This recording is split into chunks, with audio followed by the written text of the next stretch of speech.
যারা প্লাস্টিকের ব্যাগ গতকাল বানাতো, আজ থেকে তারা পাটের ব্যাগ বানায়, এবং পাটের ব্যাগে কর্মসংস্থান বহুগুণ বেশি হবে প্লাস্টিকের ব্যাগ থেকে।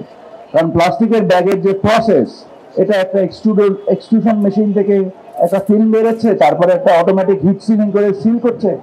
এখানে যে কর্মসংস্থান হয় তার থেকে বহুগুণ বেশি কর্মসংস্থান হবে আমাদের পাটের ব্যাগে।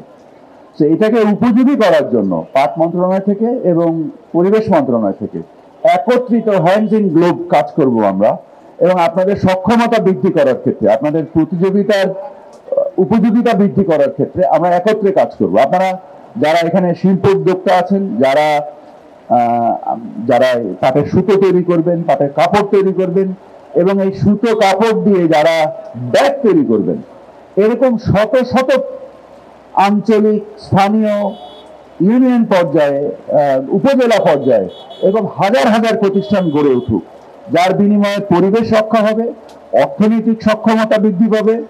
কারণ এই যে বিলিয়ন ডলারের উপরে প্লাস্টিক পণ্য যেটা আমরা আমদানি করছি, এটা যদি আমরা স্থানীয় পাট শিল্প দিয়ে রূপান্তর করতে পারি, তাহলে $1 বিলিয়ন বাঁচবে, এবং দেশীয় শিল্পের একটা বিকাশ ঘটবে, এবং একটা কর্মসংস্থান ঘটবে, এবং পরিবেশ বাঁচবে। এই যে 3-0 আমাদের মাননীয় প্রধান উপদেষ্টার যে যে পরিকল্পনা, এই 3-0কে সঠিকভাবে এই পাট পণ্যটা ক্যাপচার করে, এটাকে ধারণ করে।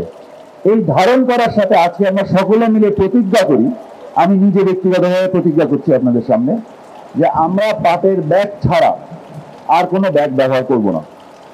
আমি আশা করি, এবং আপনাদেরকে এর সাথে আমি একটু ভীতি সঞ্চারও করতে চাই, যে আপনারা যারা এই সরকারি আইন মানবেন না, হয়তো এটার জন্য একটা সময় দিবেন, আমরা এটাকে অ্যাভেলেবেল করার জন্য যতটুকু যৌক্তিক সময় দরকার, এই সময়ের পরে সরকার খুব কঠোর অবস্থান নিবে যে পাটের ব্যাগ ছাড়া অন্য কোনো ব্যাগ বা প্লাস্টিকের ব্যাগ কোনোভাবে গ্রহণ করা হবে না।